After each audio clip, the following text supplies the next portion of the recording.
2024년 4월 11일 건설팀이 스테프노이 마을 레스나야 거리 27번지 집에서 작업을 시작했다. 부엌에 오래되고 부분적으로 썩은 바닥을 교체해야 했다. 작업자들이 판자를 해체했는데 먼 벽 쪽 오래된 장을 치웠을 때 60대 60cm 크기에 숨겨진 맨홀을 발견했다. 그 아래에는 깊이 약 80cm 정도의 작은 틈새가 있었다. 바닥에는 7살 안톤 케이의 유해가 있었는데 금속 케이블로 다리가 난방 파이프에 채워져 있었다.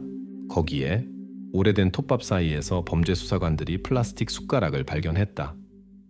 안톤의 부모인 세르게이 케이와 이리나 케이는 즉시 경찰에게 안톤이 이미 한 달 전부터 할머니 집에 있다고 말했다. 그러나 의학적 검사에서 안톤의 마지막 생명 징후가 3월 초보다 이르지 않다는 것이 확인되었다. 이는 소년이 집을 떠나지 않았고 부모가 알 수 없는 이유로 그의 행방을 숨기고 있었음을 의미했다.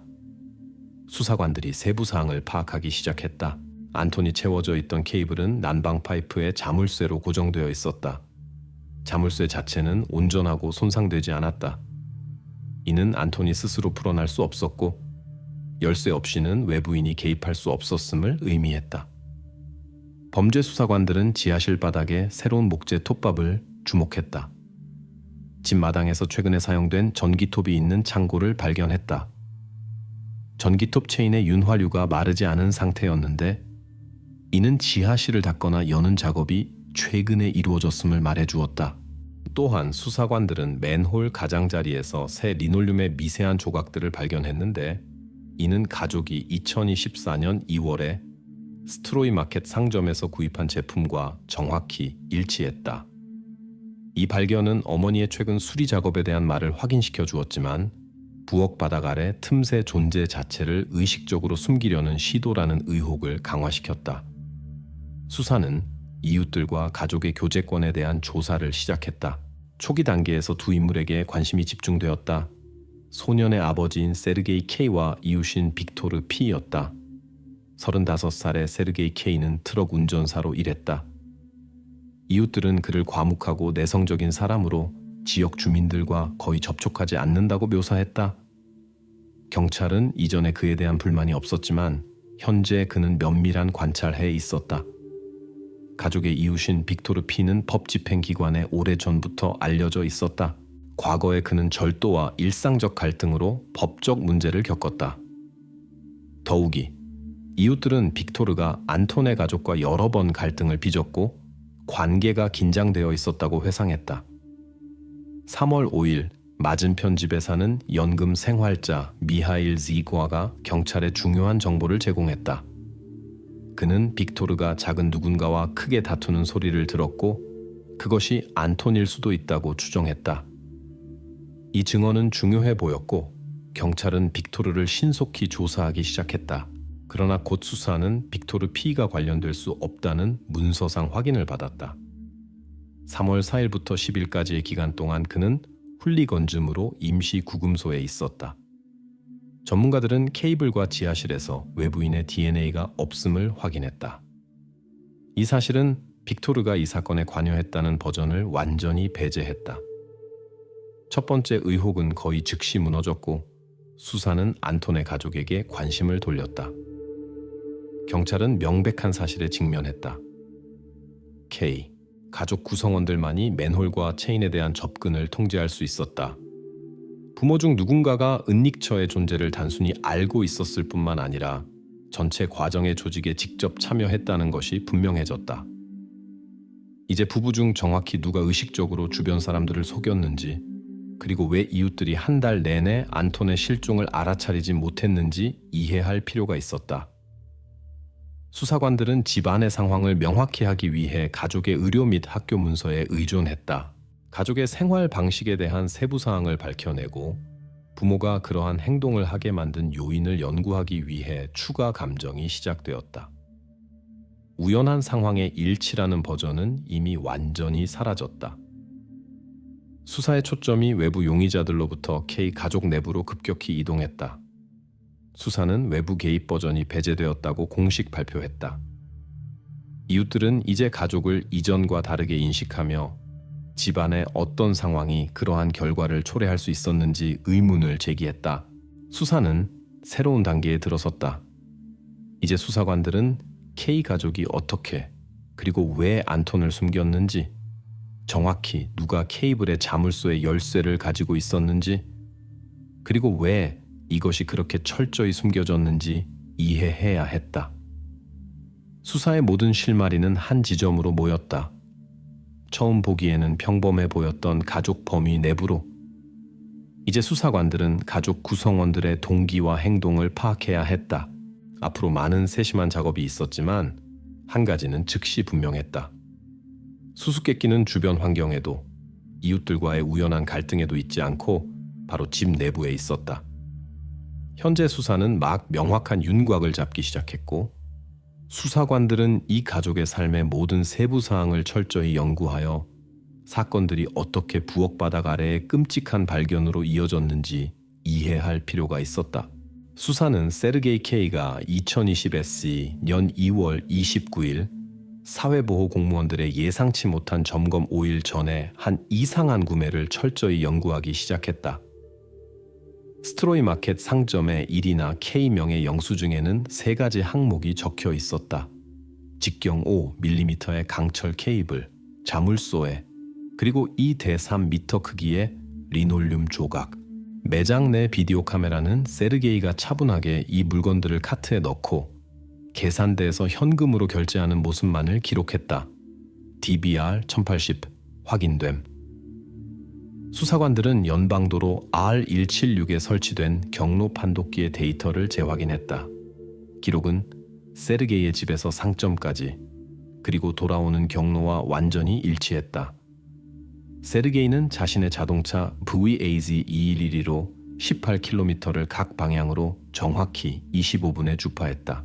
경찰은 정확히 그가 미래 은닉처를 위한 재료를 구입했다는 직접적인 확인을 받았다. 4월 12일에 실시된 신문에서 세르게이는 확신에 차고 자연스럽게 대답했다. 구매 목적에 대한 수사관의 질문에 그는 케이블이 우물 수리용이었고 리놀륨은 자신의 부지에 있는 온실에서 사용할 계획이었다고 설명했다. 수사팀은 즉시 확인을 위해 출동했다. 우물은 비상사태부 직원들이 검사했는데 전혀 손대지 않은 상태였고 뒷마당에 있던 오래된 온실은 전년도 가을에 해체되었다. 따라서 세르게이가 제시한 버전은 즉시 무너졌다. 범죄수사 전문가들은 또 다른 중요한 세부사항을 신속히 확인했다. 세르게이는 구매 후 케이블이 창고에 놓여 있었고 사용하지 않았다고 주장했다. 그러나 지하실 맨홀에서 발견된 것과 같은 제품의 새 리놀륨의 미세한 입자들이 케이블 자체에서도 발견되었다. 이는 케이블이 새 바닥재를 깔은 후 집 내부, 구체적으로 지하실에서 사용되었음을 의미했다. 수사관들은 더 깊이 파고들어 새 리놀륨 시트가 기존 것 위에 직접 깔렸다는 것을 알아냈다. 이것은 맨홀 프레임의 새로운 절단을 위장하기 위해 특별히 행해진 것이었다. 따라서 수사는 확고한 결론에 도달했다. 세르게이는 단순히 충동적으로 집에서 뭔가를 바꾸기로 결정한 것이 아니었다. 그는 목적을 가지고 재료를 구입하고 행동을 철저히 계획하고 의식적으로 흔적을 숨겨서 외부인이 숨겨진 공간을 알아차릴 수 없도록 했다. 수사관은 새로운 증거에 대해 세르게이를 재신문했다.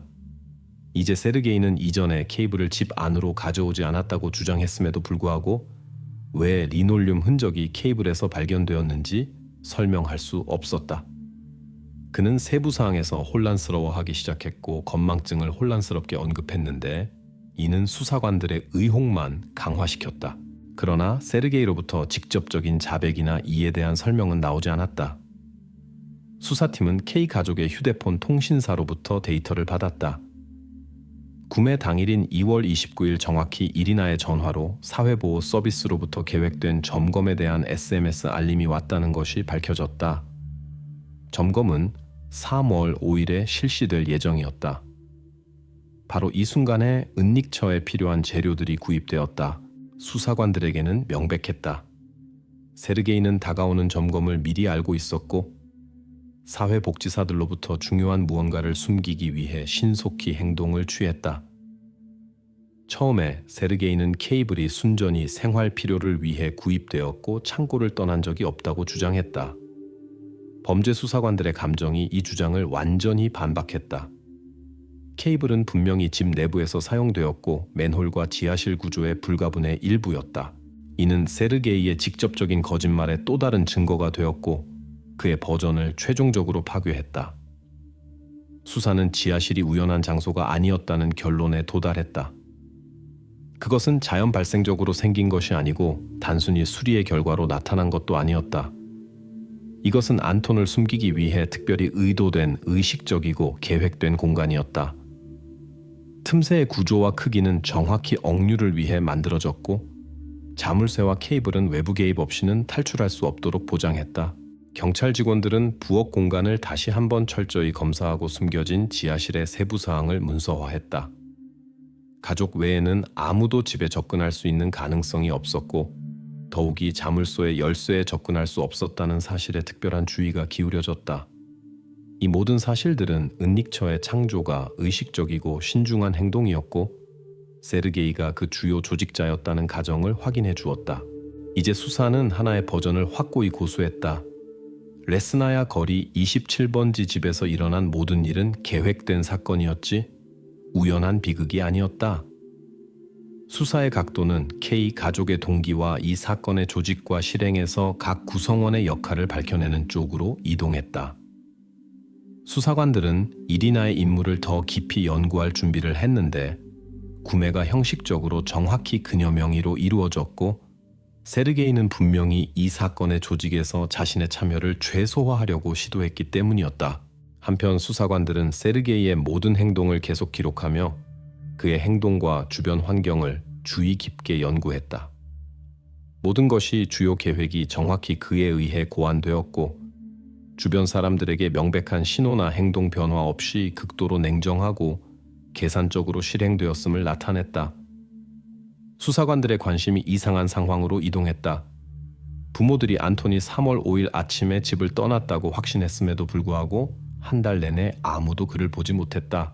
작은 마을에서 그러한 실종은 이웃들, 교사들 또는 다른 누군가의 눈에 띄었어야 했을 것 같았다. 그러나 부모의 말을 확인할 수 있는 증인은 한 명도 찾지 못했다. 수사관들은 이 사실을 깊이 파고들기로 결정했다. 이리나의 전화 활동에 대한 상세한 분석이 시작되었다. 그녀의 전화에서 3월 6일부터 8일까지의 기간 동안 안톤의 할머니인 마리나 K에게 보낸 18개의 SMS 메시지가 발견되었다. 메시지 내용은 아이가 보낼 수 있는 평범한 것들로 보였다.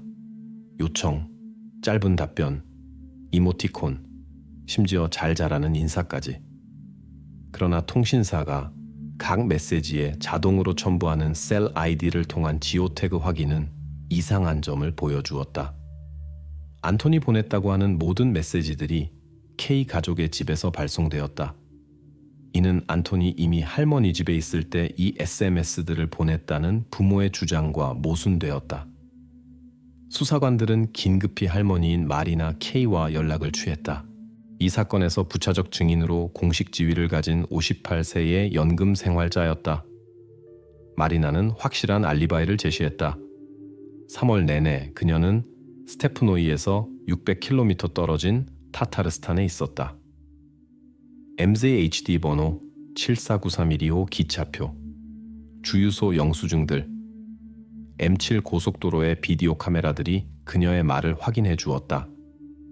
수사관은 이리나를 다시 신문에 불렀다. 그녀의 차분한 설명은 의혹을 불러일으켰다. 그녀는 안톤이 미리 모든 메시지를 작성해 두고 나중에 보내달라고 부탁했다고 주장했다. 수사관은 MTS 이동통신사의 상세 내역을 지적했다. 어머니의 전화에서 첫 번째 메시지가 3월 6일 오전 10시 12분에 발송되었는데 이는 부모들이 안토니 할머니에게 가는 길에 있다고 주장한 시점 이후였다. 이리나는 이 불일치를 설명할 수 없었고 아마도 날짜를 헷갈렸다고 말했다. 그러나 수사관들은 이 불일치를 부모들이 안톤의 실제 행방을 숨기려는 명백한 시도의 징후로 기록했다. SMS의 세부 사항에서 안톤이 살아있고 건강하며 집 밖에 있다는 착각을 만들려는 시도가 명확히 드러났다. 잠깐 동안 수사관들은 안톤이 혼자서 집을 떠나 마을 어딘가에 숨어 있을 가능성을 인정했다. 이 버전을 확인하기 위해 스테프노이의 수색 견팀이 도착했다. 전문가들과 개들이 모든 버려진 건물, 인근 골짜기, 숲 지역을 철저히 조사했지만 이 장소들에서 안톤이 머물렀다는 흔적은 발견되지 않았다. 이로써 도주 버전을 공식적으로 기각할 수 있었다. 바로 이 순간 수사는 법의학 전문의로부터 중요한 보고서를 받았다. 결론에 따르면 안톤의 비극적인 결말은 3월 6일과 8일 사이에 발생했으며 원인은 탈수, 즉 수분 부족이었다. 이 사실은 안톤이 지하실 내부에 있었다는 것을 명확히 말해주었는데 부모들이 그를 사회서비스 점검 기간에 그곳에 가둔 것이었다. 안톤의 이름으로 보낸 메시지들은 단지 진실한 상황을 숨기고 의혹을 늦추려는 냉소적인 시도에 불과했다.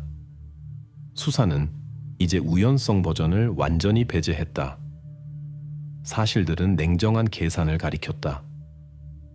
가족은 정상성의 착각을 만들어내면서 동시에 주변 사람들로부터 안톤과 관련된 상황을 숨겼다. 더욱이 이것은 이웃들과 지인들 중 아무도 할머니 집으로의 여행에 대한 부모의 이야기를 의심하지 않을 정도로 극도로 철저하게 이루어졌다. 수사관들은 이웃들과 이야기하며 어떻게 그러한 이상한 맹점이 형성될 수 있었는지 이해하려고 했다. 이웃 중 한 명이 가족이 사회서비스 점검을 두려워했고 검사관들의 부정적인 결론으로 인해 발생할 수 있는 중요한 수당 삭감에 대해 자주 이야기했다고 우연히 언급했다. 하지만 이 추정조차도 동기가 아직 수사에 의해 공식적으로 확인되지 않았기 때문에 완전히 밝혀지지 않았다. 따라서 수사는 안톤의 부모의 인물과 3월 5일 이후 집에서 일어난 사건들에 완전히 집중했다. 이제 비극의 시점에 대한 새로운 데이터를 고려하여 수사는 부모들이 의식적으로 주변 사람들과 법 집행 기관을 속였다는 결론에 도달했다. 이 단계에서 사건은 미성년자에 대한 고의적 생명 박탈이라는 형사 조항으로 재분류되었다. 두 부모 모두 이제 정확히 이 혐의로 공식 신문을 받았다. 수사관들은 이미 구체적인 가족의 동기와 이 비극적인 사건에서 각 부모의 참여 정도를 밝혀내야 하는 수사의 다음 단계를 준비했다. 이 순간부터 안톤 K의 사건은 단순히 이상한 실종에 대한 이야기가 아니라 경험 많은 수사관들과 범죄 수사관들의 의무인 중대한 범죄 범주로 넘어갔다. 수사는 이제 죄의 포괄적인 증거를 수집하고 이 사건들에서 이리나와 세르게이 K가 맡은 역할을 완전히 이해해야 했다. 무거운 형사처벌의 전망에 직면한 각자가 말하기 시작하고 일어난 일의 세부 사항을 밝힐 수 있었다. 하지만 이는 이미 주요 자백이 들려야 할 다음 신문들의 문제였다. 수사는 3월 9일 저녁 사건들에 주목했다. 정확히 이날 범죄 수사관들의 작업 결과가 보여준 바와 같이 K 가족의 창고 근처에서 무언가를 태웠다.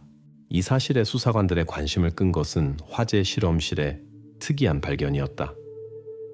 부지에서 채취한 재 샘플에서 전문가들은 녹은 PVC 필름 조각들, 금속 리벳, 포장 테이프의 플라스틱 클립을 발견했다.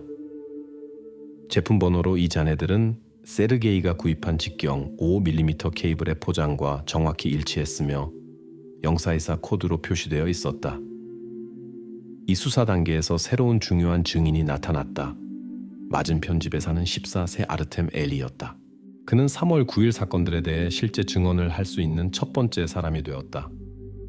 아르템은 수사관에게 그날 저녁 약 21시 30분경에 K 가족 창고에서 모닥불을 보았다고 말했다. 소녀는 어둠 속에서 두 부모 모두의 실루엣을 구별할 수 있었다고 주장했다.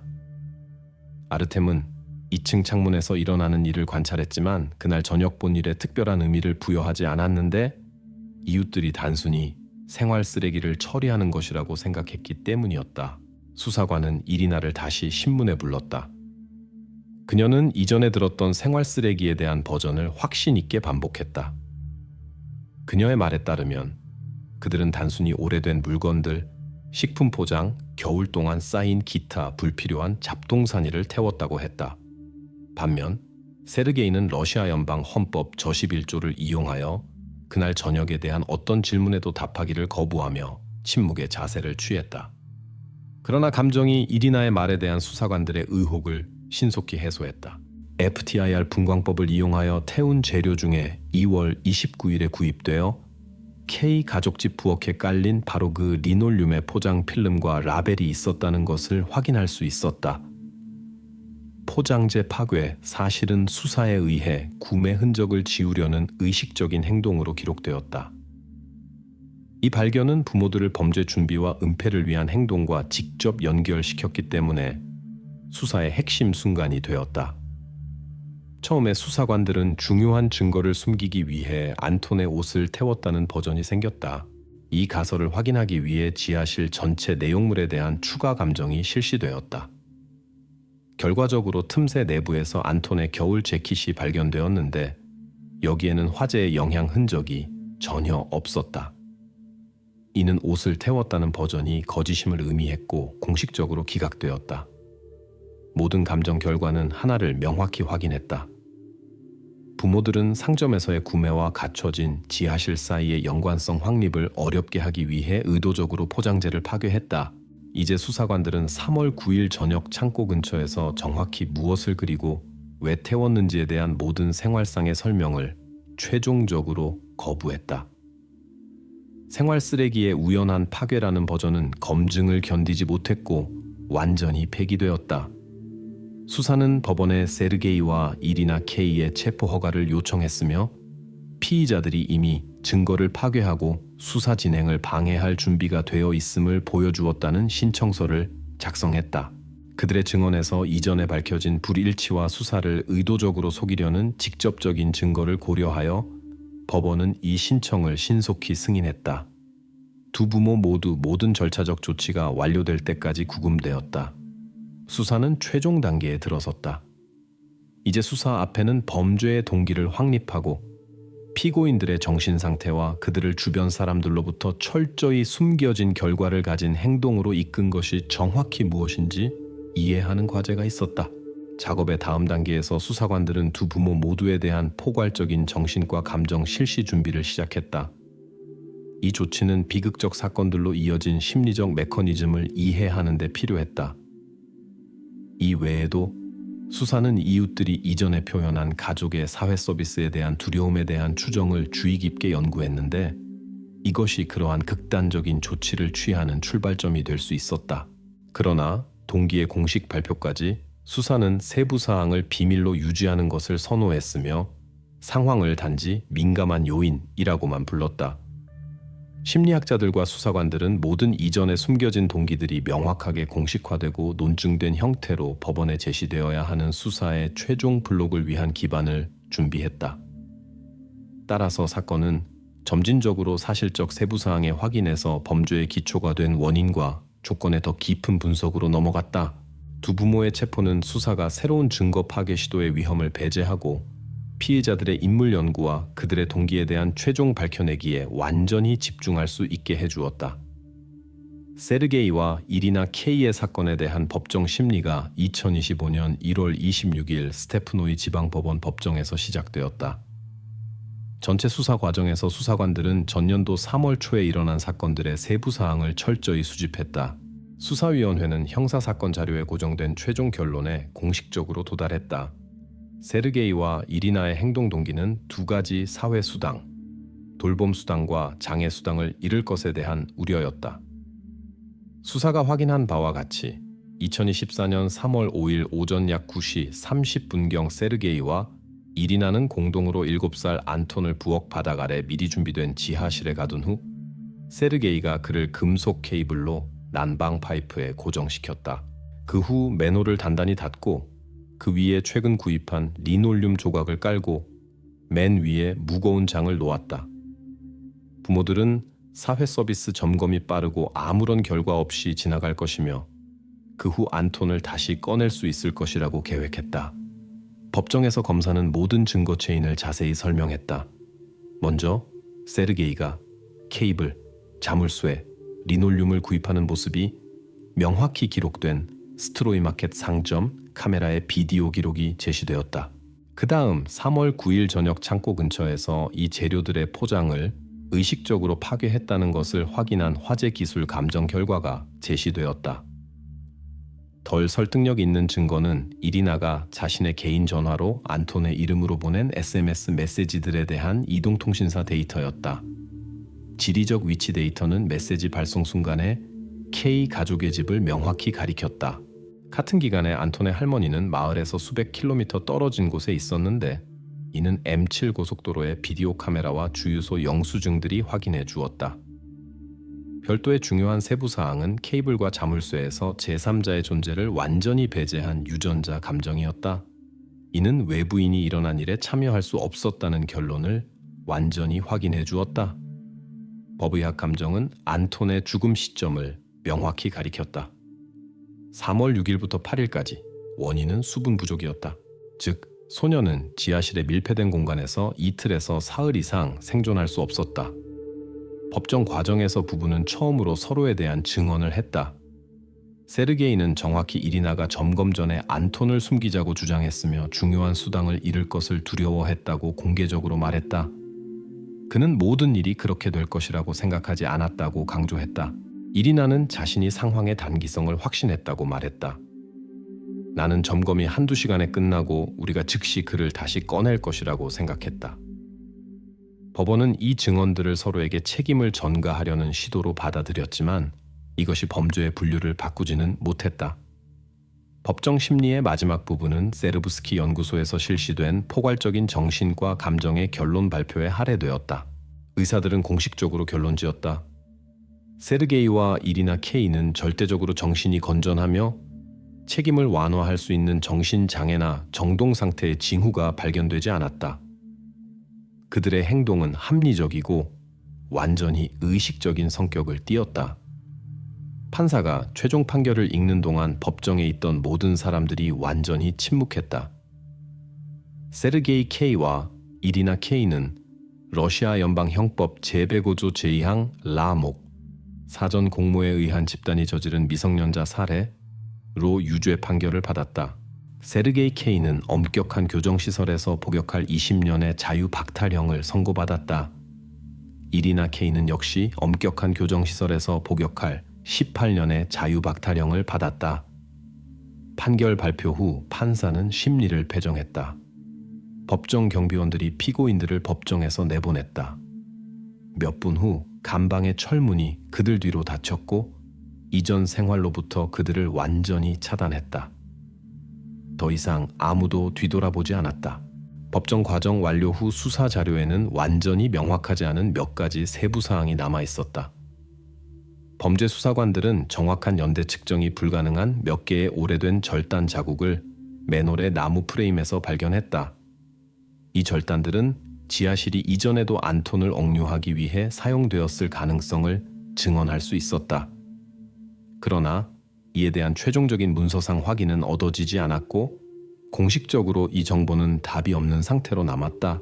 따라서 수사는 범죄자들의 신원, 동기, 범죄 실행 방법을 완전하고 무조건적으로 증명하여 이전에 발생한 모든 허위 버전들을 반박했다.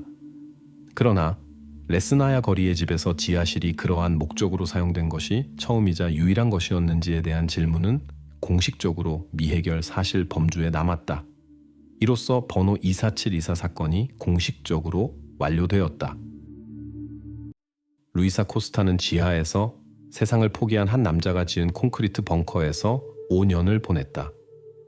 소녀가 이 모든 시간 동안 자신의 집에서 1시간도 안 되는 거리에 있었다는 것을 아무도 몰랐다. 그녀는 반어둠 속에서 쇠사슬에 묶인 채 감금되어 있었고 음식은 좁은 입구를 통해 전달되었다. 우연한 발견이 없었다면 이 악몽은 훨씬 더 오래 계속될 수 있었다. 2019년 4월 17일 수요일 오후 6시 12분경이었다.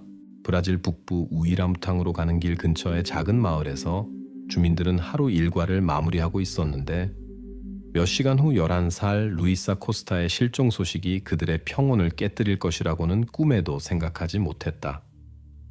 루이사가 마지막으로 목격된 곳은 인텔브라스 주유소의 감시 카메라였다. 나중에 수사의 주요 물증이 된 이 녹화에서 루이사가 도로변을 걸으며 주위를 주에 깊게 살피는 모습이 보인다. 여러 번 그녀는 걸음을 늦췄는데 마치 화면 밖에서 나타날 누군가를 기다리는 것 같았다. 그리고 잠시 후 그녀의 뒤로 오토바이가 지나갔다. 빨간색과 흰색 혼다 XR 250. 운전자의 얼굴은 노란 헬멧으로 가려져 있었고 번호판은 읽을 수 없었다. 카메라는 43도 각도로 약 17m 길이의 구간을 향하고 있었고 그 너머는 보이지 않았다. 이것이 루이사 코스타가 사라지기 전 마지막으로 알려진 순간이었다. 다음 단서는 주유소에서 약 3.4km 떨어진 지점에서 발견되었는데 그곳은 흙길이 갑자기 단단한 땅으로 바뀌어 모든 흔적을 지우는 곳이었다. 바로 이곳에서 루이사는 마치 증발한 것 같았다. 이 도로 구간에서 수사관들은 길게 정성스럽게 놓인 가방을 발견했는데 그 안에는 간단한 공책과 말린 들꽃 2송기가 들어있었다. 공책은 비어 있었고 페이지들은 깨끗했다. 하지만 꽃들 자체는 루이스에게 개인적이고 중요한 무언가를 말하는 것 같았다. 이런 세부 사항들은 이미 사건의 그림을 그리기 시작한 수사관들을 불안하게 했다. 가방 바로 근처에서 오토바이의 것으로 보이는 선명한 타이어 자국이 발견되었는데 혼다 XR 250 모델과 일치했다. 트레드는 명확히 표시되어 있었다. 피렐리 MT60 브랜드. 자국의 지름은 약 17cm. 타이어의 회전 각도는 33도였다. 이것은 신선한 자국이었고 주요 도로에서 벗어나 북쪽으로 숲지대 쪽으로 인근 가이아나와의 국경지대 쪽으로 향하고 있었다. 수사는 즉시 두 인물을 중심으로 좁혀지기 시작했다. 첫 번째는 발테르 노게이라, 이 지역에서 제마타로 알려진 농부였다. 과거에는 성공적이고 사교적인 사람이었지만 최근 몇 년간 그는 모든 사람들로부터 떨어져 숲 깊숙한 곳에서 살며 필요할 때만 마을에 나오는 과묵한 은둔자로 변했다. 그의 혼다 XR 250은 지역 사람들에게 익숙했고 그는 오랫동안 별로 알려진 것이 없는 이상한 사람으로 여겨졌다. 그러나 이야기에는 지역 목동의 증언 덕분에 나타난 또 다른 잠재적 용의자도 있었다. 그는 저녁에 가이아나 번호판을 단 오토바이가 국경 쪽으로 빠르게 이동하는 것을 보았다고 확신했다. 이 세부 사항은 중요한 단서였는데 이곳에서 불법 국경 통과는 드문 일이 아니었기 때문이다. 바로 이런 이유로 두 번째 인물은 아직 이름이 없는 채로 의혹의 그림자 속에 숨어 있었다. 실종 후 첫 몇 시간 동안 경찰은 즉시 목동의 증언을 확인하는 작업을 조직했다. 하지만 24시간 운영되는 국경 카메라 중 어느 것도 해당 날짜 가이아나 번호판을 단 오토바이의 출현을 포착하지 못했다. 증인이 실수했거나 오토바이가 카메라를 피해 주요 도로에서 벗어났을 수도 있었다. 이 추적은 빠르게 막다른 길로 변하기 시작했지만 수사관들은 여전히 이를 확인하고 있었다. 국경 통과에 대한 가설 자체가 너무 심각했기 때문이다. 한편 경찰의 관심은 발테르에게 집중되었다. 루이사 실종 하루 후 수사관들은 또 다른 중요한 증거를 얻었다. 실종 지점에서 18km 떨어진 작은 상점에 설치된 비디오 카메라가 발테르가 운전하는 혼다 XR 250을 명확히 포착했다. 뒷좌석에는 루이사가 실종될 때 입었던 것과 같은 옷을 입은 작은 인물이 있었다. 얼굴은 보이지 않았지만 실종자와의 일치는 무시하기에는 너무 명백했다. 경찰 수뇌부는 즉시 발테르 노게이라의 집으로 수사팀을 파견하기로 결정했다. 문제는 집이 숲 깊숙한 곳에 있어서 접근하기 쉽지 않다는 것이었다. 수사관들은 새벽에 출발했는데 정확히 무엇을 발견할지 모른 채였다. 발테르가 무엇을 숨기고 있는지에 대한 질문이 이 사건의 핵심이 되었다. 그는 주요 용의자였고 이제 그의 말과 경찰이 그의 집에서 발견할 것에 따라 많은 것이 달려 있었다. 5년 후 바로 이 급습이 브라질에서 가장 끔찍하고 신비로운 이야기 중 하나를 밝혀내는 시작이 되었다는 것이 밝혀질 것이다. 하지만 아직 아무도 이 악몽이 얼마나 깊을지 짐작조차 하지 못했다. 그 순간 수사관들이 알고 있는 것은 단 하나였다. 루이사 코스타는 흔적 없이 사라지지 않았다. 그녀의 흔적은 어딘가 근처에 있었고 이제 수수께끼의 열쇠는 여러 해 동안 사람들로부터 떨어져 살았던 이상하고 과묵한 남자의 손에 있었다. 아무도 그가 자신의 숲속 은신처 벽 뒤에 어떤 음울한 비밀을 숨기고 있는지 짐작하지 못했다. 발테르는 왜 4월 17일 저녁 자신의 경로를 숨겼을까? 지역 사람들이 제마타라고 부르는 발테르 노게이라의 집은 주요 도로에서 떨어진 울창한 숲속에 홀로 서 있었는데 루이사 코스타가 마지막으로 목격된 장소에서 6km 떨어진 곳이었다. 그를 마을에서 보는 일은 드물었는데 수요일 저녁에 램프용 등유를 사러 나타나는 정도였다. 모든 사람들이 이런 은둔자의 삶에 익숙해졌고 루이사가 사라질 때까지는 불필요한 질문을 하지 않았다. 수사관들은 발테르의 구매 내역을 조사하기 시작했고 빠르게 이상한 점을 발견했다. 식료품점에서 그가 정기적으로 정확히 20일마다 50kg짜리 옥수수 가루 포대를 구입한다는 것을 확인했다. 지역 농부들은 이것을 작은 농장에서 혼자 사는 사람에게는 너무 많은 양이라고 생각했다. 이것이 첫 번째 의혹을 불러일으켰다. 발테르 근처에서 다른 사람을 본 적이 없다면 그런 양의 식료품이 어디에 쓰였을까? 두 번째 이상한 점은 등유를 사러 가는 저녁 여행과 관련이 있었다. 발테르는 항상 같은 시간에 안정적으로 수요일마다 이 여행을 했다. 하지만 루이사가 실종된 날인 4월 17일에는 뜻밖에도 이 사실에 대해 침묵했고 수사관들에게 완전히 다른 이야기를 했다. 신문에서 발테르는 저녁에 어디에도 가지 않았고 집에 있으면서 오래된 발전기를 수리했다고 주장했다. 그는 수리, 도구, 손에 묻은 기름에 대해 자세히 설명했다. 언뜻 보기에는 그럴듯했다. 그러나 그의 증언은 거의 즉시 이웃인 양봉업자 셀리우에 의해 반박되었다. 셀리우의 양봉장은 발테르의 농장에서 1km도 안 되는 거리에 위치해 있었다.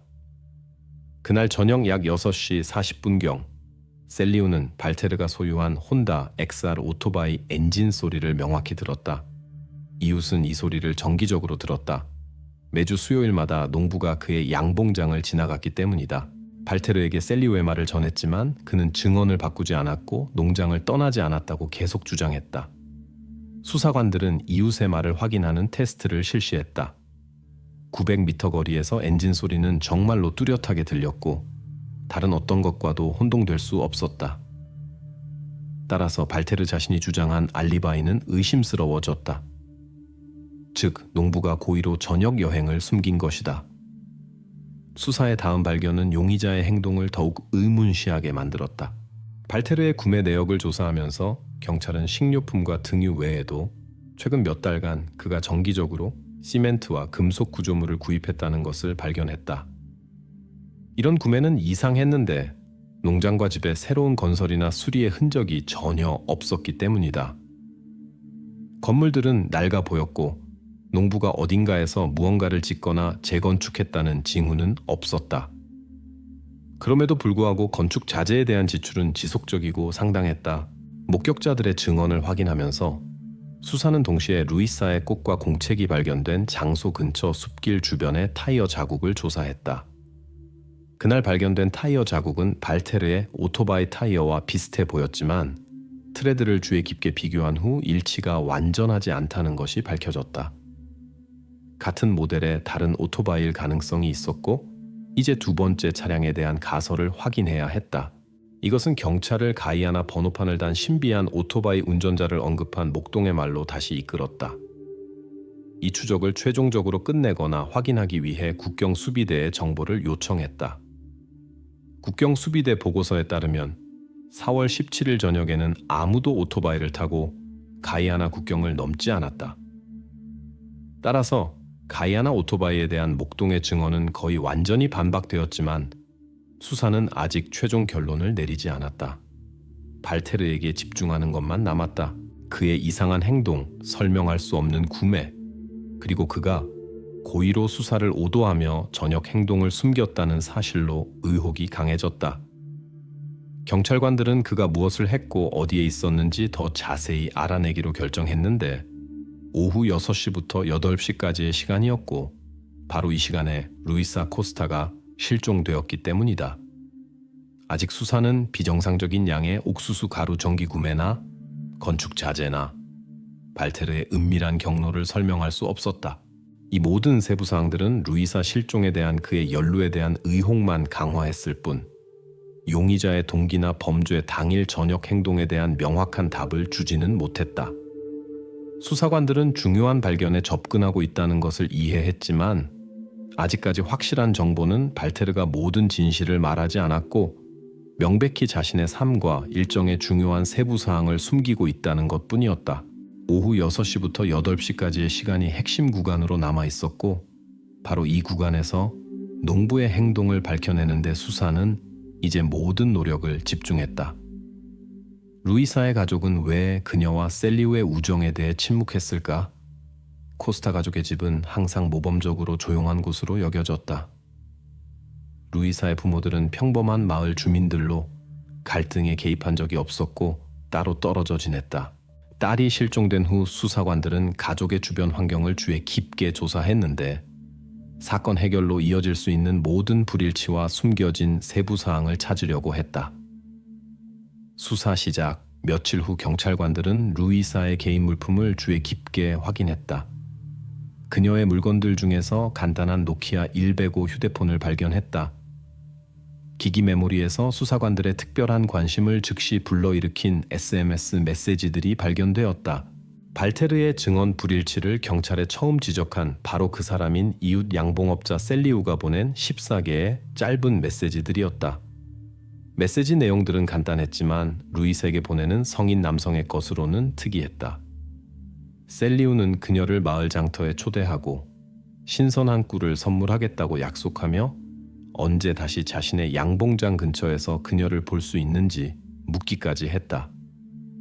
언뜻 보기에는 의심스러운 것이 없었다. 친근하고 열린 말들이었다. 그러나 루이사의 부모들은 이미 이전에 신문을 받았고 셀리우와 딸의 접촉에 대한 직접적인 질문에 그런 관계의 존재를 단호히 부인했다. 그들은 루이사가 그와의 대화를 피했고 그의 영역에 가본 적이 없다고 확신했다. 수사관들이 발견된 메시지들을 보여주며 루이사의 부모들에게 다시 접근했을 때 부모들은 눈에 띄게 긴장했다. 그들의 설명은 혼란스럽고 모순적이었다. 어머니는 딸이 그런 초대에 절대 응답하지 않았고 셀리우를 피했으며 그를 이상한 사람이라고 불렀다고 주장했다. 하지만 루이사의 전화에서 발견된 메시지들은 어머니의 말과 직접적으로 모순되었다. 그 안에는 루이사 자신의 답장은 없었지만 메시지의 수와 규칙성은 셀리우가 그녀와 긴밀한 접촉을 하고 있었거나 적어도 그런 연결을 설정하려고 끈질기게 시도했다는 것을 명백히 보여주었다. 수사관들은 셀리우의 이야기를 더 철저히 확인하기로 결정했다. 그는 즉시 서에 데려와 진술을 하게 되었다. 외견상 그는 완전히 침착해 보였고 루이스에게 메시지를 보낸 것을 빠르게 확인했다. 그는 소녀가 한번 양봉장에 관심을 보였고 그래서 그녀를 통해 코스타 가족과의 우정을 유지하려 했으며 간단하고 친절한 제스처를 제안한 것뿐이라고 설명했다. 그럼에도 불구하고 셀리우는 왜 루이사의 부모들이 그들의 대화를 부인하는지 설명할 수 없었다. 이런 사건들을 배경으로 경찰은 추가 확인을 위해 셀리우를 구금하기로 결정했다. 이에 대응하여 그는 빠르게 버스표를 제시했는데 루이사 실종 10일 전인 4월 7일에 보아 비스타시로의 여행을 확인하는 것이었다. 표에 따르면 셀리우는 이른 아침에 출발하여 그날 저녁에 돌아왔는데 이것은 이론적으로 그에게 알리바이를 제공하고 그에게 유리하게 작용했다. 그러나 수사관들은 표가 특정한 하루만을 확인할 뿐이며 셀리우와 루이사의 이웃 접촉에 대한 의혹을 완전히 없앨 수는 없다고 지적했다. 한편 다른 수사관들은 루이사가 마지막으로 포착된 주유소 비디오 녹화 연구를 계속했다. 기술 전문가들이 감시 카메라의 시간을 수정하고 녹화의 개별 세부 사항들을 더 명확하게 구분해낼 수 있었다. 수사의 관심은 다시 화면에 나타난 혼다 XR 오토바이로 돌아갔다. 이제 녹화에서 운전자 머리에 노란 헬멧이 단순히 밝고 눈에 띄는 것이 아니라 독특하고 인식 가능한 것임이 분명해졌다. 수사관들은 바로 그런 헬멧이 농부 은둔자 발테르 노게이라의 것이라는 것을 확인했다.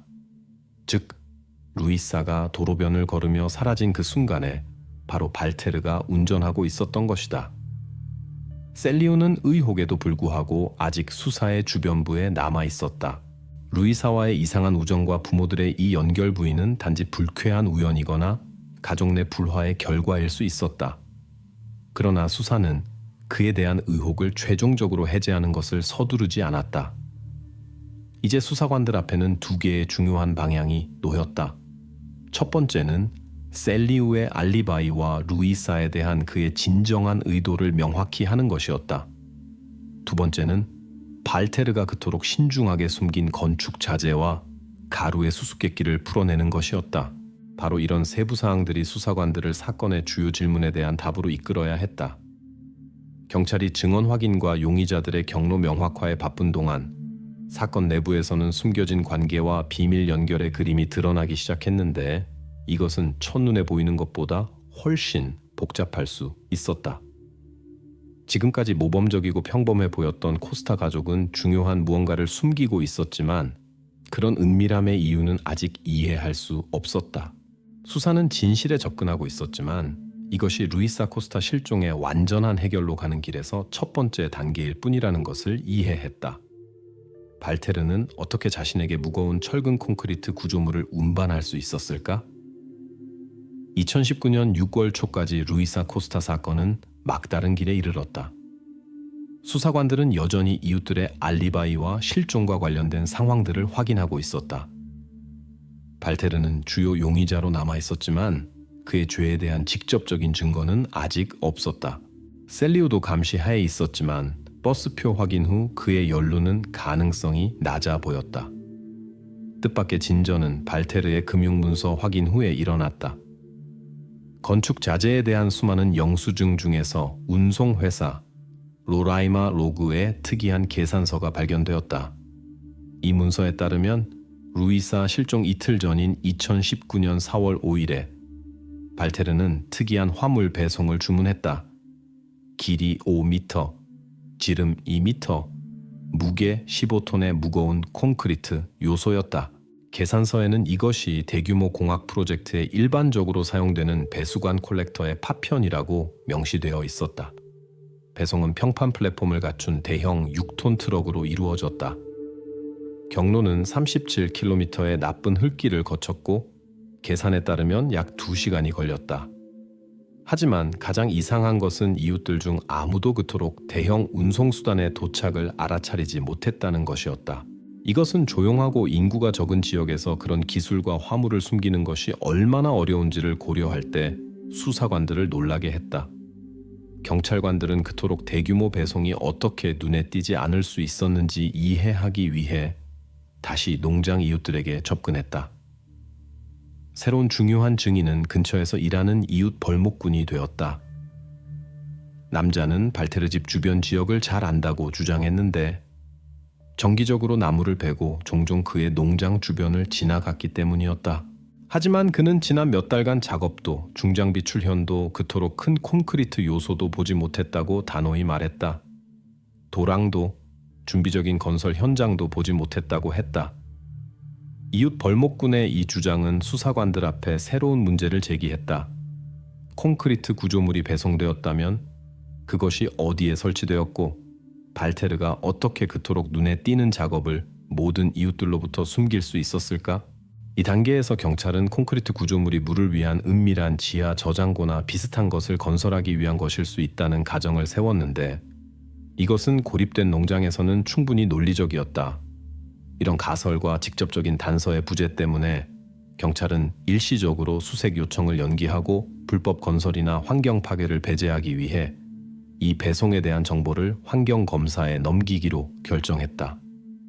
이 결정은 수사 과정을 늦췄는데 관료적 검사 절차가 몇 주간 지연될 수 있었기 때문이다. 그러나 곧 발테르의 농장으로 관심을 다시 돌리고 상황에 대한 태도를 재고하게 만든 사건이 일어났다. 2019년 6월 2일 밤 군 경찰이 우이라무탕 주변에서 계획된 훈련을 실시하며 무인 순찰 드론을 사용했다. 순찰 경로가 우연히 발테르 농장 영역 위를 지나갔다. 드론에는 열화상 카메라가 장착되어 있었고 뜻밖에도 발테르 집 근처 한 헛간 지붕에서 사각형 모양의 특이한 열점을 포착했다. 그토록 명확하게 표현된 이상 현상은 운영자들의 관심을 끌었는데 그들이 즉시 그 성질을 설명할 수 없었기 때문이다. 그러나 그들이 물체를 접근시키고 고정시키려고 하는 동안 드론이 제어를 잃었고 데이터가 부분적으로 손상되었다. 명확한 이상 현상 이미지가 있는 유일한 프레임이 거의 알아볼 수 없게 되었다. 그럼에도 불구하고 바로 이 사실이 경찰의 관심을 발테르가 주문한 이상한 건축 자재로 다시 돌렸고 물저장고 건설에 대한 가설에 의문을 제기했다. 이제 수사관들은 그가 콘크리트 구조물을 완전히 다른 훨씬 덜 명백한 목적으로 사용했을 수 있다고 의심했다. 수사관들은 즉시 지난 몇 달간 발테르의 공급에 대한 더 철저한 확인을 시작하기로 결정했다. 그들은 2020년에 기록된 시멘트, 금속 부품, 체인 구매에 대한 문서를 요청했는데 농장 영역에 대한 공식적인 수색 허가를 얻으려고 했다. 지금까지 그들에게는 이를 위한 충분한 근거가 없었지만 나타난 이상 현상과 15톤 구조물의 신비로운 배송이 발테르의 진정한 의도에 대한 경찰의 의혹을 심각하게 강화했다. 수사관들이 환경검사 결과를 기다리는 동안 그들은 상황이 긴급한 조치를 요구한다는 것을 이해했다. 문서에서의 신비로운 발견과 헛간 지붕에 열점이 있는 야간 프레임은 하나의 신중하게 숨겨진 그림의 일부일 수 있었고 이것이 마침내 경찰을 루이사 코스타 실종에 대한 진실로 이끌 수 있었다. 셀리우의 알리바이는 최종적으로 확인되었을까? 루이사 코스타 실종 수사는 이미 1년 이상 계속되었고 언론과 경찰의 관심은 점차 두 번째 인물인 양봉업자 셀리우로 옮겨갔다. 이전에 셀리우가 2019년 4월 7일 마을에 없었다는 것을 확인하는 버스표를 제시했음에도 불구하고 언론은 그를 잠재적 용의자로 활발히 고려하기를 계속했다. 루이사의 부모들이 딸과 이 남자의 관계에 대해 끈질기게 침묵하는 것이 의혹만 강화했다. 2020년 8월, 경찰은 2019년 4월 6일부터 8일까지 기간 동안 셀리우의 전화통화, 빌링 분석에 오랫동안 기다려온 결과를 받았다. 전화회사 데이터는 이 3일간 그의 휴대폰이 보아 비스타시에 위치한 기지국에서만 등록되었다는 것을 확인했다. 이는 셀리우가 4월 7일 아침과 저녁을 포함하여 지정된 날들에 우이라무탕 마을에 물리적으로 있을 수 없었다는 것을 의미했고 그의 증언을 완전히 확인했다. 추가 증거는 소셜미디어 덕분에도 나타났다. 확인 과정에서 셀리우의 공식 페이스북 계정이 발견되었는데 2019년 4월 7일에 보아 비스타의 지역 장터에서 꿀을 판매하는 일련의 사진들이 게시되어 있었다. 사진 중 하나에는 정확한 게시 시간인 오후 2시 34분이 표시된 상태로 자신의 판매대 근처에 있는 셀리우가 명확히 보였다. 이것 역시 빌링과 일치했고 루이사 실종 10일 전 날짜에 대한 그의 알리바이의 진실성을 최종적으로 증명했다. 그럼에도 불구하고 수사관들에게는 여전히 루이사의 부모들이 처음부터 딸과 셀리우의 모든 연결을 단호히 부인한 이유에 대한 질문이 남아있었다.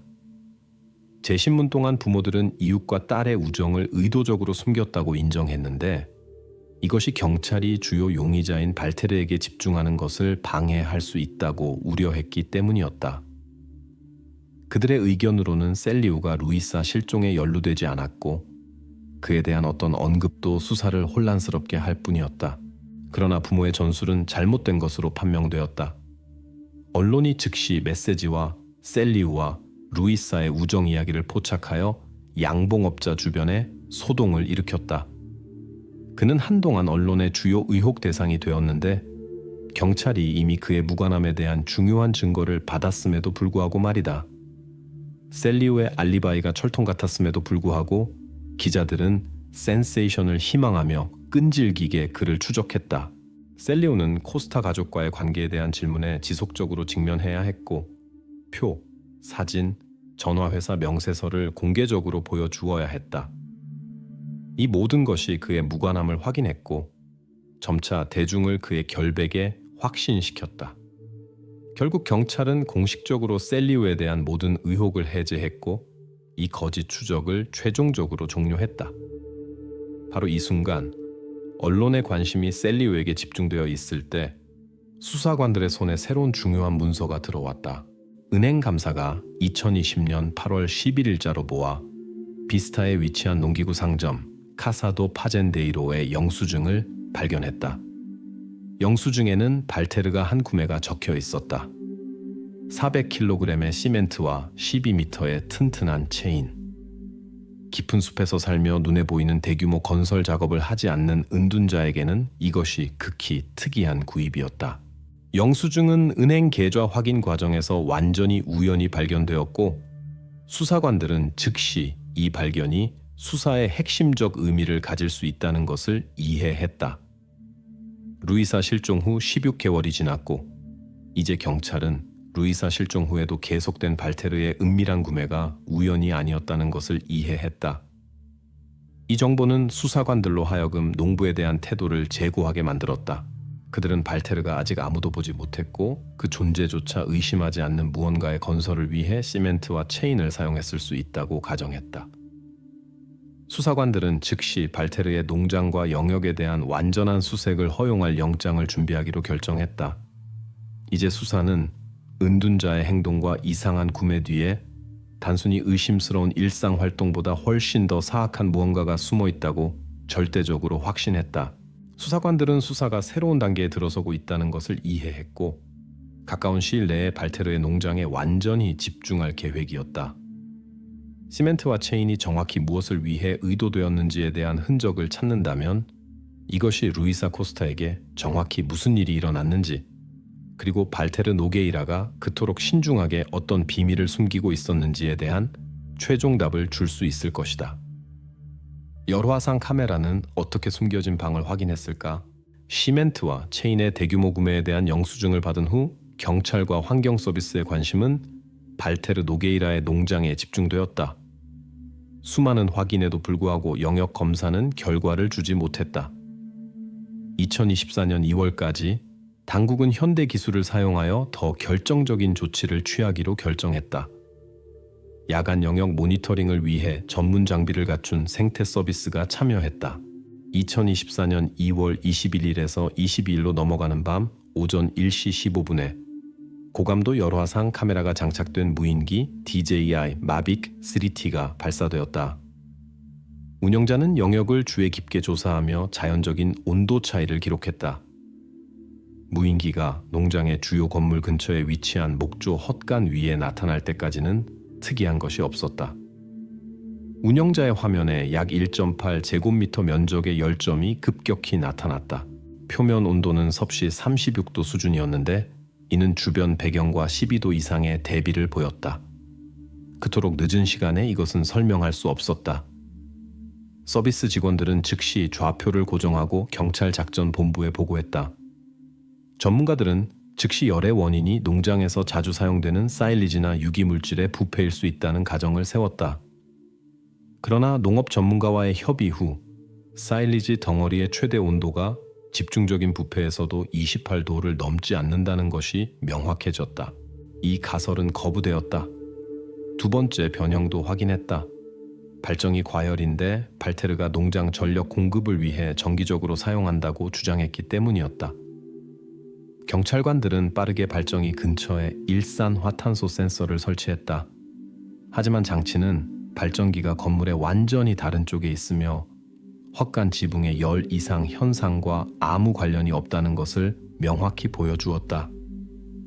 발정이 가설은 빠르게 무너졌지만 확인에 몇 시간이 소요되었다.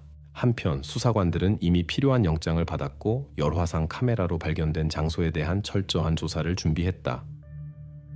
2월 22일 오전 6시 30분 농장에 수사관들과 기술 전문가들의 그룹이 도착했다. 이전의 확인에 대해 알림을 받은 발테르 자신은 농장에 없었는데 이것만으로도 수사관들에게 경계심을 더했다. 경찰관들은 빠르게 헛간의 목조 바닥재를 해체했고 수사 과정을 완전히 바꾼 것을 보았다. 널빤지 아래에는 그런 구조물에 전혀 특징적이지 않은 콘크리트 뚜껑이 있었다. 그것은 둘레의 점토로 신중하게 발라져 있었고 외부 손잡이가 없었다. 80cm 곱하기 80cm 크기의 해치는 명백히 아래로의 지속적인 접근을 위한 것이었지만 오직 외부에서만 열렸다. 수사관들은 조심스럽게 점토와 시멘트 혼합물을 제거한 후 뚜껑을 드러낼 수 있었다. 그 아래로 어둠이 열렸다. 수사관들이 내부로 손전등을 비추자 즉시 콘크리트 구획 내부 벽에 고정된 녹슨 체인을 보았다. 아래로 내려가서 경찰관들은 약 2 곱하기 5m 크기의 좁은 콘크리트 방에 있게 되었다.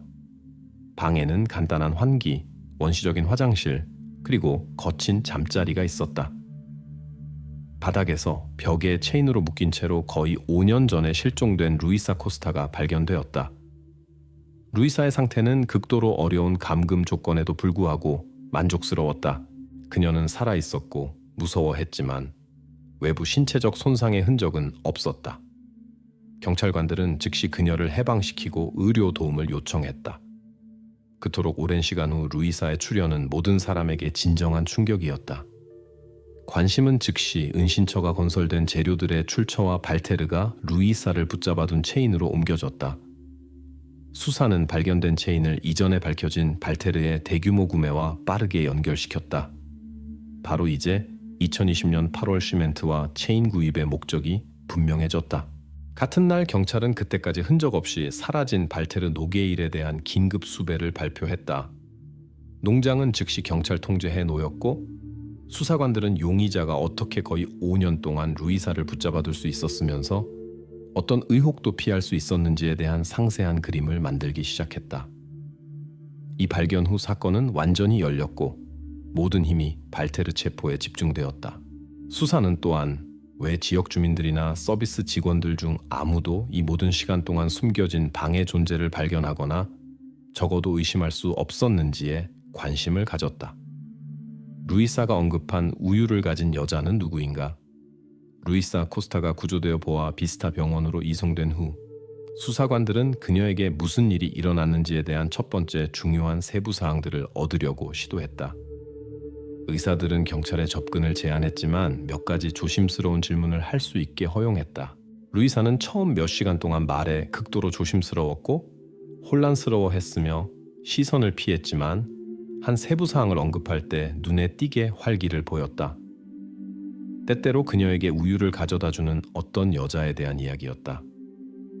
루이사는 이 인물을 이름으로 부를 수 없었지만 매우 명확하게 묘사했다. 여자는 항상 빨간 스카프를 착용했고 농부들과 목축업자들이 가축 치료에 사용하는 동물용 연고와 비슷한 독특한 냄새가 났다. 이 묘사는 극히 중요한 것으로 판명되었는데 발테르의 농장에서 먼 거리에서 그런 스카프를 착용할 수 있는 여자는 단 한 명뿐이었기 때문이다. 수사관들은 즉시 가능한 연결을 확인하기 시작했다. 농장에서 약 30km 방역 내에는 정말로 그런 스카프를 자주 착용하는 목축업자 여성이 한 명만 살고 있었다. 지역 농부 마리자였다. 수의학 기록을 확인한 결과 2019년 9월 11일에 마리자가 정말로 발테르 농장 근처 구역에서 기록되었다는 것이 밝혀졌다. 그녀가 병든 소를 치료하고 있었다. 이 우연의 일치가 루이사의 말을 확인하고 사건에 새로운 중요한 추적을 더하는 것처럼 보였다. 수사관들은 즉시 마리자에게 가서 직접적인 질문들을 하기 위해 출발했다. 그러나 여자는 발테르의 농장 영역에 가본 적이 없고 그의 집에 가까이 접근한 적도 없다고 단호히 말했다. 그녀는 농장 근처에서 소를 치료했다고 확인했지만 그 집에 누구와도 대화한 적이 없었고 루이사 자체도 그녀에게는 낯선 이름이라고 명확히 지적했다. 마리자의 말을 확인하기 위해 경찰관들은 그녀의 외양간과 집에 대한 철저한 검사를 실시했고 루이사의 DNA가 있을 가능성에 대해 토양과 표면 샘플을 채취했다. 분석 결과는 빠르게 나왔고 절대적으로 명확했다. 마리자의 영역에서 루이사의 어떤 흔적도 발견되지 않았다. 그럼에도 불구하고 이 가설을 알게 된 지역 언론은 이미 새로운 스캔들을 부풀렸다. 기자들은 발테르를 도와 루이사를 붙잡아둘 수 있었던 발테르의 공범자 마리자에 대한 시끄러운 가설을 내세웠다.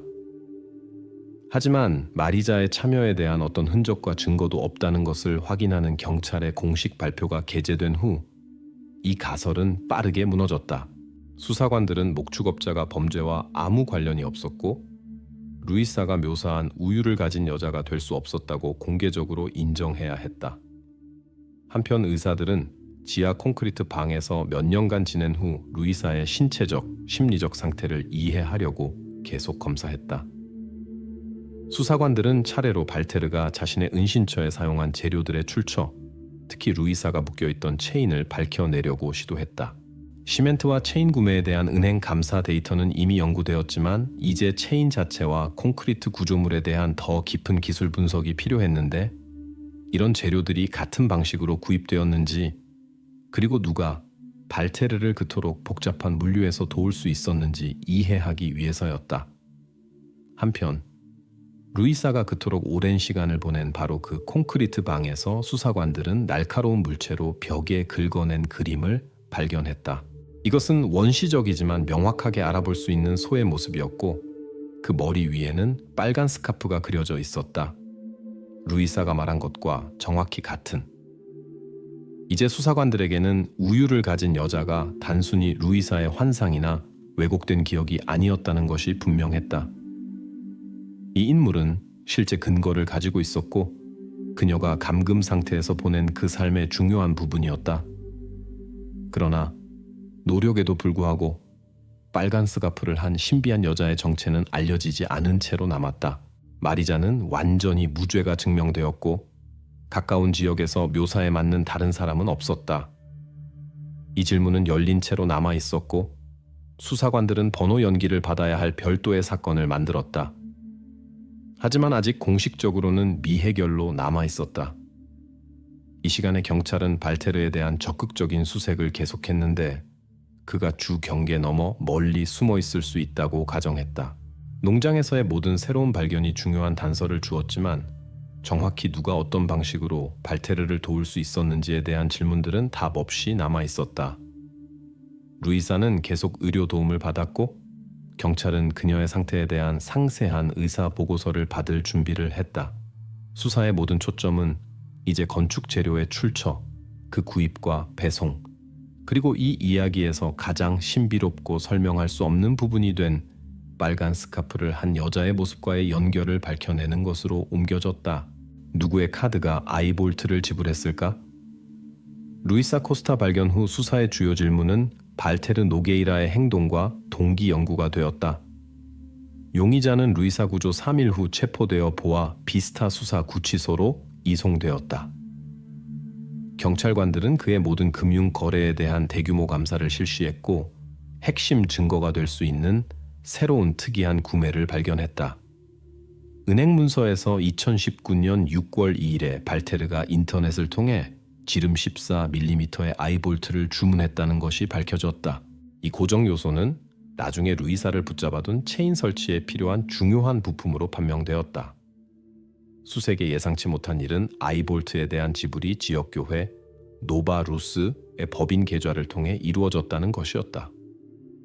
수사 결과 이 교회의 계좌가 공식적으로 2019년 7월에 이미 사망한 고인 목사의 것이었다는 것이 빠르게 밝혀졌다.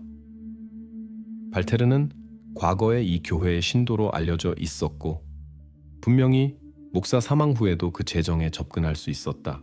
교회 계좌에 연결된 카드가 차단되지 않았던 것이 발테르로 하여금 의혹을 불러일으키지 않고 구매에 사용할 수 있게 했다. 발테르를 수색할 때 벽 밖의 죄라는 제목의 일기장이 발견되었다.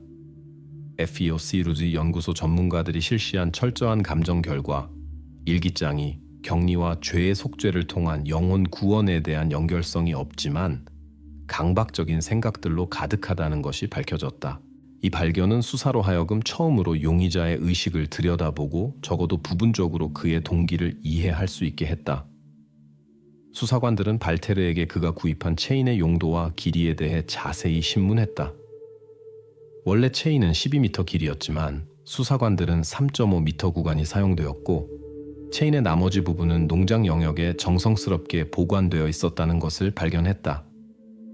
왜 정확히 그런 길이의 체인이 필요했는지에 대한 질문에 발테르는 답하기를 거부했다. 그때 수사관들은 남은 체인이 필요에 따라 연장하거나 미래를 위한 보험용으로 의도되었다는 가정을 제시했다. 발테르 자신은 침묵했지만 그의 침묵이 수사의 추측을 확인했다. 한편 발테르의 변호인단은 일기장의 내용과 영혼 구원에 대한 그의 불안정한 추론을 정신장애의 증거로 사용하려고 시도했다. 변호사들은 정신과 감정 실시 요청을 제출했는데 그를 정신 이상자로 인정받기를 희망했다. 이것은 발테르에게 표준 형사 처벌을 피하고 감옥 대신 폐쇄형 치료기관에 가게 할 기회를 줄 것이었다. 정신과 의사들이 거의 한 달간 지속된 철저한 감정을 실시했다. 발테르는 정신적 정화를 위한 격리의 필요성에 대한 자신의 신념을 자세히 묘사했고 자신의 사명에 대해 주장했다. 이런 것에도 불구하고 의료 전문가들은 용의자가 자신의 행동의 위법성을 완전히 인식했고 자신의 행위를 통제할 수 있었다는 결론에 명확히 도달했다. 정신과 의사들의 결론은 변호인단에게 심각한 타격이 되었는데 그들의 주요 전략을 완전히 파괴했기 때문이다. 이제 수사관들은 발테르에 대한 완전한 재판을 위한 모든 근거를 얻었다. 그들은 그가 어떻게 재료를 구입했는지, 어떻게 교회 돈을 사용했는지, 그리고 일기장에 상세히 반영된 그의 실제 동기에 대한 명확한 증거를 가지고 있었다. 사건 자료에는 이미 루이사가 거의 5년을 보낸 2×5 미터 크기의 지하방에 대한 계획이 준비되어 있었다. 계획에는 아이볼트, 3.5 미터 길이 체인, 그리고 가장 가까운 이웃집에서 300미터 떨어진 곳에 설치된 발정이 소음으로 위장된 환기 시스템의 세부 사항들이 명확하게 표시되어 있었다. 재판 준비의 마지막 화음은 루이사 코스타 납치 및 불법 감금에 대한 발테르의 공식 기소였다. 기소에서는 발테르가 합리적으로, 은밀하게, 그리고 자신의 행동이 불법이라는 명확한 이해를 가지고 행동했다는 것이 강조되었다. 이제 모든 사실들이 그가 자신의 행동을 미리 계획했고 의식적으로 했다는 것을 가리켰다. 수사는 법정에서 발테르가 중죄를 저질렀을 뿐만 아니라 그의 일기장에 묘사된 왜곡된 아이디어에 기반하여 의도적으로 그것을 했다는 것을 증명해야 했다.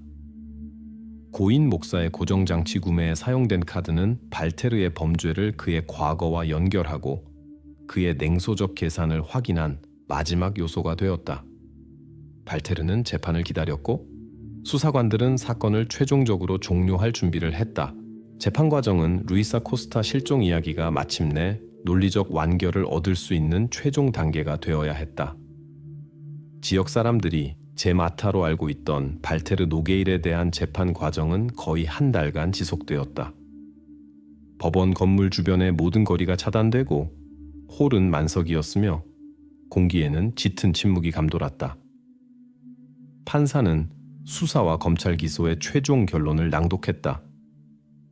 발테르는 루이사 코스타 납치 및 불법 감금 혐의로 유죄 판결을 받았다. 법원은 루이사 실종 이틀 전 농장으로 배송된 철근 콘크리트 구조물이 처음부터 발테르에 의해 지하 격리시설로 계획되었다는 것을 최종적으로 확정했다. 나중에 구입한 400kg의 시멘트는 그에 의해 입구 해치 밀봉에 사용되었는데 이는 건설 감정으로 확인되었다. 3.5 미터 길이의 체인은 지역교회의 법인 계좌를 통해 구입한 아이볼트에 고정되었다. 거의 5년 동안 발테르는 농장 헛간 아래 목조 바닥재로 숨겨진 콘크리트 방에 루이사를 감금했다. 음식은 농부가 지속적으로 과도한 양으로 구입한 옥수수죽으로 제한되었다.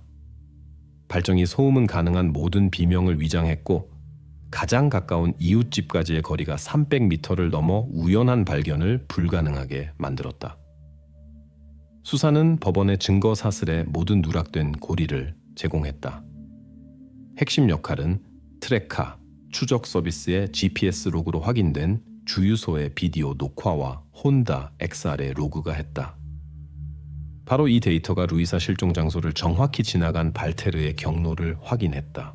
또한 범죄의 금융적 구성 요소가 완전히 밝혀졌다. 2019년 6월 2일에 아이볼트에 대한 지불이 목사 사망 후 발테르가 사용한 노바루스 교회의 법인 카드에 최종적으로 연결되었다.